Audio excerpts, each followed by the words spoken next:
네, 롤렉스의 프로페셔널 컬렉션은 뭐 이름 그대로 프로페셔널을 위한 어떤 고급형 툴 워치인 셈이죠. 그러니까 기능적으로 아주 뛰어난 퍼포먼스를 보여주는 그런 시계들을 이제 프로페셔널 라인에 집어넣고 있는데요. 여기에는 요트마스터, 코스모그래프 데이토나, 서브마리너, 시드웰러, 익스플로러, GMT 마스터, 그리고 또 에어킹, 밀가우스 등이 있습니다. 그 중에서도 가장 대표적인 모델을 꼽으라면은 아무래도 서브마리너라고 할 수 있겠죠. 서브마리너의 스틸 모델은 제가 대학생일 때도 웨이팅이 있을 만큼 엄청나게 인기가 아주 오랫동안 있었던 시계입니다. 아마 세상에서 가장 인기 있는 시계를 투표에 붙인다면은 당연히 1등할 것이라고 그렇게 짐작하고 있는데요. 데이토나 스틸 모델도 그에 못지않은 버금가는 인기를 누리고 있는 모델입니다.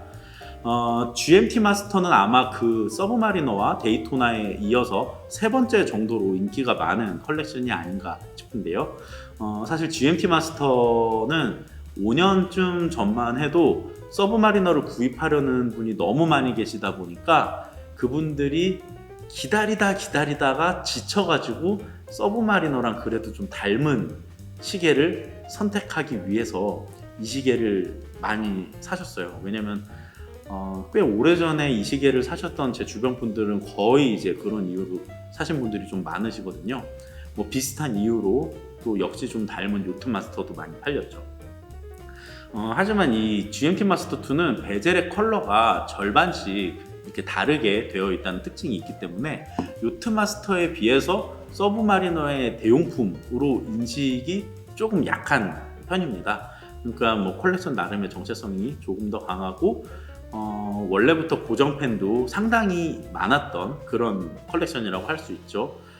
그 증거는 바로 별명이 있는 시계라는 데서 찾을 수 있습니다. 저 같은 시계 애호가들 층에 의해서 별명으로 불리는 시계들이 상당히 많이 있습니다. 대표적인 것이 이렇게 시계 다이얼 3시 방향, 9시 방향에 서브 다이얼이 있어서 부엉이라고 불리는 IWC의 포르투기저가 있고요. 그리고 달에 착륙한 그 우주인들이 착용했던 역사 때문에 문어치로 불리는 오메가 스피드 마스터도 있습니다. 또 세이코의 이제 튜나라고 불리는 모델이 있는데요. 그 다이버 워치고 굉장히 투박한 모양을 갖고 있는데 마치 그냥 그 동원 참치캔처럼 생겼습니다. 그래서 튜나라는 별명을 갖고 있고요. 그런데 이렇게 별명이 붙은 시계들은 모두 해당 브랜드에서 거의 탑급의 인지도를 갖고 있는 시계들로 분류가 되고 있습니다. 네, 그럼 세상에서 가장 인기가 많은 시계 브랜드인 롤렉스에는 별명을 가진 시계들이 어떤 게 있을까요? 제가 알고 있기로는 아마 롤렉스 이외의 다른 브랜드들이 갖고 있는 별명 전부를 합쳐도 롤렉스에 붙어있는 별명들보다 개수가 적을 겁니다. 그만큼 롤렉스는 많은 별명을 갖고 있는 시계들이 많습니다. 가장 기본적인 롤렉스로 여겨지는 그 데이저스트 모델이 있죠. 근데 그 중에서 데이저스트의 다이아몬드 인덱스 모델은 다이아몬드가 10개 장식되어 있어서 10포인트라고 부르기도 하고 야쿠자가 찰 것 같은 느낌이다 라고 해서 야쿠자라고도 부릅니다. 또 할아버지가 찰 법한 느낌을 준다고 해서 탑골 간지라고도 부릅니다. 또 지금 세상에서 가장 비싼 시계 기록을 갖고 있는 폴류먼 데이토나라는 별명으로 익히 알려진 데이토나의 6263은 다이얼과 서브 카운터의 컬러 배색 때문에 판다라고도 불리고요. 서브마리너 6538은 크라운 가드가 없고 커다란 크라운이 특징적이어서 빅크라운이라고 불리기도 하고 제임스 본드가 즐겨 찾던 모델이어서 제임스 본드라고도 불립니다. 또 처음 출시됐던 그린 베젤 모델은 세서미 스트릿의 개구리 캐릭터인 커밋을 연상시킨다고 해서 커밋으로 불리고요. 두 번째 출시된 그린 베젤 모델은 다이얼까지 초록색이라서 헐크로 불립니다. 블루 다이얼과 블루 베젤 조합으로 이루어진 것은 스머프로 불릴 만큼 별명 부자 컬렉션이죠. 하지만 이렇게 인기가 높은 서브마리너보다 더 심한 별명 만수르 컬렉션이 있는데 그게 바로 오늘의 주인공인 GMT 마스터 2입니다. GMT 마스터는 1955년 비행기를 조정하는 파일럿이 홈타임과 로컬타임을 쉽게 볼 수 있게 하기 위한 목적으로 만들어진 여행용 시계이자 항공워치였습니다. 이런 시계를 만들어 달라는 페남 항공사의 공식적인 요청도 있었고요.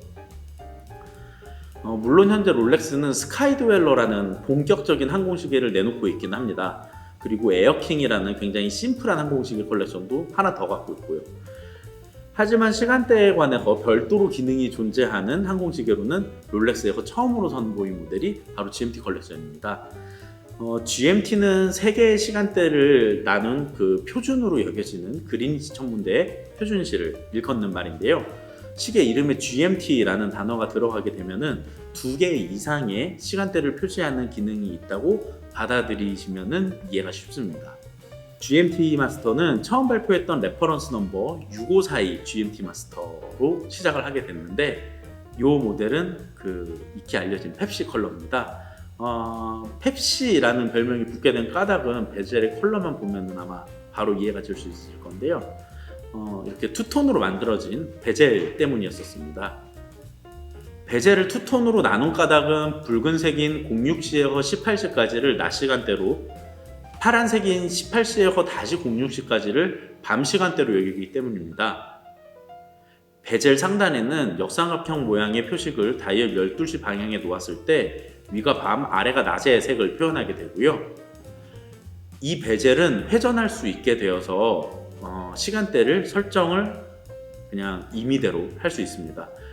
다이버워치에 익숙하신 분들은 베젤이 단방향으로만 회전하는 걸로 인식을 많이 하셨을 텐데, GMT 마스터의 경우에는 단방향으로만 회전해야 될 이유가 전혀 없기 때문에 이렇게 양방향으로 회전할 수 있게 만들어 놓은 것이죠.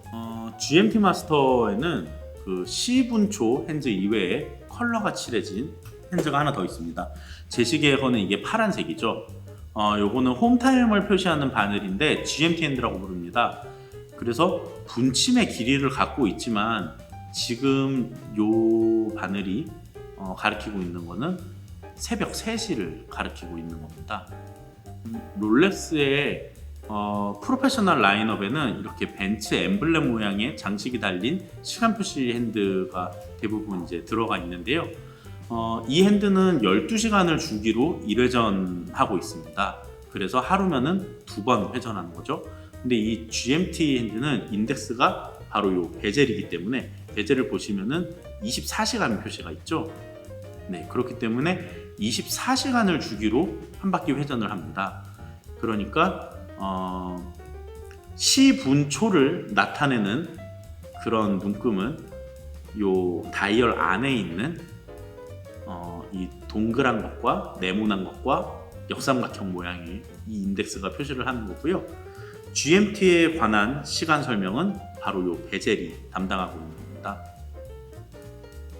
GMT 마스터 1은 이 핸들을 따로 세팅할 수가 없었기 때문에 베젤을 회전시켜서 다른 시간대를 확인해야만 했었고, GMT 마스터 2는 크라운을 뽑을 때 이제 단계가 나뉘어서 별도로 이 핸들을 따로 이제 조정할 수가 있습니다. 그래서 확인 가능한 시간대가 하나 더 늘어났죠.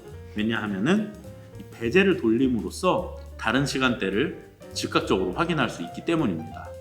그것이 이 둘의 차이점입니다. 요트 마스터나 익스플로러 같은 경우에는 1과 2의 기능과 디자인이 모두 다른데, GMT 마스터의 경우에는 2가 1의 업그레이드나 마찬가지이기 때문에 1이 결국 사라지고 맙니다.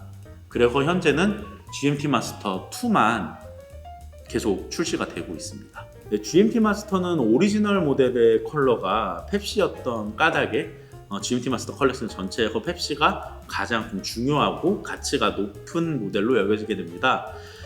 참고로 2018년에 스틸 버전으로 재탄생한 최신 버전의 펩시는 발매가가 1,125만 원인데요. 1년 사이에 2천만 원을 줘도 구입은커녕 구경조차도 하기 힘든 그런 시계가 되었습니다. 한 번은 제가 4천만 원을 주면 팔겠다라고 하는 얘기도 들은 적이 있어요. 제가 구입한 블랙과 블루 조합의 모델은 파워에이드 또는 배트맨으로 불립니다. 최근에 배트맨이라는 별명으로 더 많이 불리고 있긴 한데요. 저는 개인적으로는 이 파워헤드라는 별명을 훨씬 좋아합니다. 왜냐하면 다른 GMT 마스터들의 모델들도 음료의 이름을 갖다 붙인 별명들이 굉장히 많기 때문입니다. GMT 마스터 2는 1982년에 처음으로 등장을 했는데요. 그 당시에 처음 등장했던 컬러 조합은 블랙과 레드였었습니다. 그래서 코카콜라, 즉 코크로 불리고 있고요. 또 골드와 브라운을 조합해가지고 만들어진 모델은 루트비어라는 별명으로 부릅니다. 이 GMT 마스터 2는 2013년에 출시된 여기서 책을 좀 가져와요. 제가 산 GMT 마스터 2는 2013년에 출시한 레퍼런스 넘버 116710BL-NR입니다. 품번은 116710이고요. 뒤에 붙은 BL-NR을 그 불어로 블루와 블랙을 뜻합니다. 한마디로 그 컬러에 대한 품번인 거죠. 난데없이 왜 불어가 튀어나오냐고 물으신다면은 불어는 스위스의 국어 중 하나이고 롤렉스의 본사가 위치한 제네바에서는 불어 사용 비중이 높기 때문입니다. 아무튼 이 모델은 GMT 마스터의 가장 늦게 선보인 컬러인 파워헤드 모델이자 기존 알루미늄 베젤에서 벗어나 최초로 세라크롬 소재의 투톤 베젤로 선보인 모델입니다. 롤렉스는 단 3개의 세라크롬 베젤을 2005년에 이미 선보인 바 있는데요. 이 때문에 GMT 마스터가 당분간 그 블랙 세라믹 베젤로 출시가 계속 되었었습니다. 단색으로 세라크롬 베젤을 만들어 집어넣었던 GMT 마스터는 2005년에 이미 첫 선을 보였었는데요. 이 세라크롬 베젤의 인덱스 숫자는 플래티넘 입자를 분사해서 채운 것이라서 아주 고급스럽게 빛납니다. 유색 골드 버전은 동색의 골드 파우더를 썼고요. 저는 이 시계가 발표된 2013년 바젤 월드에 직접 갔었는데요. 관계자에게 세라믹 베젤은 이제 구워서 만드는데 컬러가 다르면은 굽기 전과 후에 수축률이 다르기 때문에 하나의 부품으로 만들기가 굉장히 까다롭다라는 이야기를 들었었습니다. 하지만 롤렉스는 자사의 매뉴팩처에 세라믹 부품 공장을 갖고 있기 때문에 연구를 거듭해서 이런 모델을 생산할 수 있게 됐다라고 들었던 기억도 납니다. GMT 마스터 컬렉션의 오리지널 컬러라고 할 수 있는 펩시 베젤보다 이 파워헤드 컬러 세라크롬 베젤이 먼저 출시된 까닭은요. 그 붉은색 세라믹을 소결하는 과정이 굉장히 어려웠다고 합니다. 그래서 그거보다 조금 더 개발 난이도가 낮았던 블루 컬러가 처음 더 먼저 나오게 된 것이고요. GMT 마스터 2는 항상 완전히 새로운 버전이 나올 때 값비싼 골드 버전을 먼저 선보이고 1, 2년 뒤에 스틸 버전을 내놓곤 합니다. 하지만 이 모델은 아주 드물게 처음부터 스틸로 소개가 됐던 모델입니다. 아무래도 골드에 비해 스틸의 가격대가 더 낮고 그렇기 때문에 살 수 있는 사람이 더 많아지기 때문에 이 시계는 출시되자마자 굉장히 큰 인기를 누렸습니다. 하지만 올해 2019년 바젤월드를 통해서 파워헤드의 새로운 버전이 공개됐죠. 바로 주빌리 브레이슬릿 버전입니다. 쉽게 설명하자면 제가 갖고 있는 거는 3열 브레이슬릿이고요. 올해 새로 나온 것은 5열 브레이슬릿이죠. 하지만 롤렉스는 뭐든지 자기네식 이름 붙이기를 좋아합니다. 3열은 오이스터, 5열은 주빌리라고 부릅니다. 뭐 그렇게 불러달라는데 불러주죠. 까짓거. 무브먼트는 3186에서 3285로 변경됐습니다. 파워 리저브가 48시간에서 70시간으로 변경됐고 1호차 범위가 -2에서 2초로 대폭 줄었습니다. 사실 롤렉스는 전량 크로노미터 인증을 받는 브랜드인데요. 크로노미터의 기준이 1호차 -4에서 6초입니다. 이 오차 범위를 60%나 줄였다는 건 대단한 발전으로 볼 수 있습니다. 그래서 가격은 1125만원으로 37만원 더 비싸졌습니다. 그런데 가격이 정말 소폭 올랐네요. 뭐 저는 한 100만원 정도 더 비싸지지 않을까 이렇게 예상을 했었는데 아무튼 제 시계는 뭐 최신 모델이 나왔기 때문에 단종이 됐습니다. 근데 이게 만약에 시계가 아니고 차였으면은 저는 뭐 눈물의 똥꼬쇼라도 지금 했겠지만 인기 많은 시계는 그 오래된 위스키처럼 단종이 됐을 때 희소 가치가 높아져서 오히려 더 가격이 뛰기도 합니다.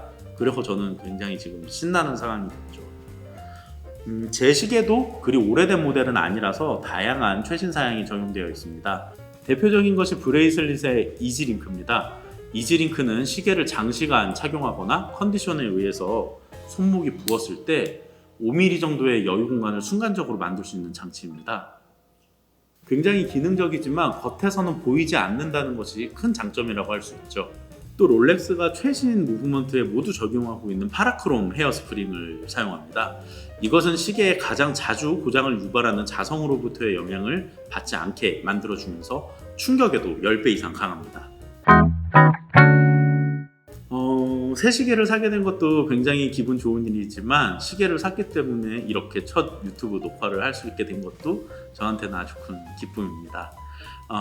저는 오늘 이 시계를 구입한 지 3일 만에 처음으로 착용하고 좀 돌아다녀 보려고 하는데요.